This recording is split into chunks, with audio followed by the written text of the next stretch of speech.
दोस्तों, मैथमेटिक्स में एरिया का मतलब सिंपल ये होता है कि ऑब्जेक्ट या फिर कोई फिगर टू डायमेंशनल स्पेस में कितना जगह घेर रहा है। ऐसे ही दोस्तों सर्कल एक बहुत मिस्टीरियस फिगर था और मैथमेटिशियंस को ये बहुत ज़्यादा परेशान करता रहा कि आखिर हम इसका एरिया कैसे निकालेंगे। बाद में इसका सोल्यूशन मैथमेटिशियंस लोगों ने ऐसे निकाला कि हम पहले एक काम करते हैं, सर्कल की इक्वल्स पीसेस काट लेते हैं। यहाँ पर हमने इक्वल 16 पीसेस किए जो आपको ब्लू कलर और येलो कलर से दिख रहे होंगे। ये टोटल मिला के 8 पीसेस हैं जो टोटल 16 पीसेस हैं। तो हमने क्या किया, जब इनको सीक्वेंस में जोड़ा, जैसे भी आप फिगर नंबर 2 पे देख रहे हैं, एक तो सर्कल है, दूसरा जो अभी आप देख रहे हैं उसको हमने कुछ इस तरीके से जब जोड़ा तो ये कुछ पैरेललोग्राम जैसा शेप लेने लगा। अब मैथमेटिशियंस ने ये सोचा कि जब हम इसे इनफाइनाइटली स्मॉल कर दें, इनफाइनाइटली का मतलब सच वाला अनंत नहीं है, बल्कि इसका मतलब ये है कि हम इसे इतना ज़्यादा छोटा कर दें कि इसका जो स्फेरिकल एंड्स आपको दिख रहे हैं वो एक स्ट्रेट लाइन में दिख जाए।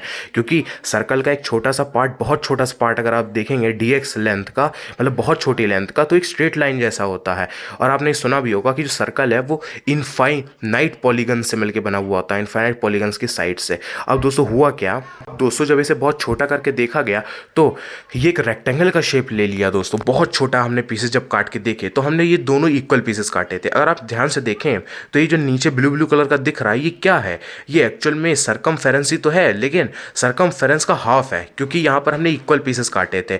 तो ये हाफ इंटू 2πr है, जिससे 2 से 2 कैंसिल हो जाएगा और इसकी जो लेंथ आएगी वो नीचे वाली वो πr आएगी। और आप ऊपर वाला चीज़ें देखें तो ये जो हमने पीसेस काटे ये एक्चुअल में क्या है? ये रेडियस है। अगर आप इसको ध्यान से देखेंगे तो ये एक्चुअल में रेडियस है सर्कल के।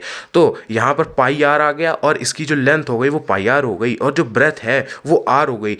हम दोस्तों ये बात बहुत आराम से जानते हैं कि जो लेंथ होती है और ब्रेथ होती है वो एक रेक्टेंगल में होती है और उसका एरिया में निकालना बहुत आराम से आता है, लेंथ इंटू ब्रेथ। तो हमने क्या किया, πr इंटू आर कर दिया। अब πr इंटू आर क्या होगा, πr²। तो यहाँ से एरिया ऑफ सर्कल आया था। तो यहाँ पर हमने कुछ नहीं किया, बल्कि हमने यहाँ पर आइडेंटिकल काट लिए पीसेस, या फिर हमने इन्हें सेक्टर्स भी कह सकते हैं। फिर हमने इन्हें इनफाइनाइटली स्मॉल किया, इन्हें बहुत हद तक स्मॉल किया जिससे एक स्ट्रेट लाइन में आ जाए, और फिर एक एरिया ऑफ रेक्टेंगल का फॉर्मूला लगा दिया।